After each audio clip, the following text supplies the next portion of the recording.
Bah, conducteur, il y a Oba Fréquentation National numéro 1. Sangonamo, il y a Monene, na combo ya gouvernement. Il y a président de la République, Maman Judith Souminois, et puis ministre Nabiso John Banza. Solo lobby, balobela qui a un conseil de ministre. Et ça, la Mokondiambo, qui a passé à yoka que bananaye, bazali kolala nanzela, parce que embouteillage est na Kasangulu. Pour na tina, il y a kobongisa nzela. Wana Mokondiambo, nanzela, na chef de gouvernement, nanzela, et ministre John Banza, auti kozwa mokano, il y a lever perception au niveau de péage pour te permettre que tout désengorger chaussée pendant 48 heures. Et donc, les alliés, et le groupe à Moutou, Bisso, tout se paye Liban Kasangulu, mais il y a un temps que je merci parce que nous sommes tous les gouvernement sala solo, avec sala pour Nabolamu, il y a peuple où il a appelé ça qui Bisso confiance.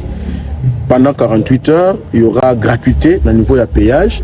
Pas parce que Balingi va gaspiller yango, mais Balingi parce que ba étude de salami que ba désengorger chaussée et yango ko permettre na lombangu to banda misala ya nzela ya mvululu oyo kozongisa biso tina rocardo oyo mokonzi ya mboka azali kobetela sete ntango nyonso yambo tokoma Kasangu to bandaki na pont ya mfuti pont ya monene wana.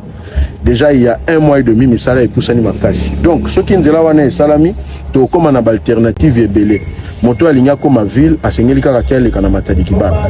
À partir ya mitendi ako contourner abimi kitambo ndeye wana akei ville. Mososo pe akoloba non ngai nazongi sima.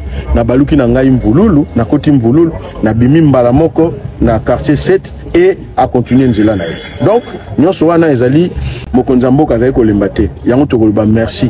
Et heureusement que le peuple a compris qu'à niveau national, après ça, il y a un mboka, Fati Béton, et il y a heureusement que Kasangulu a compris qu'il y a un matondi, et il y a un le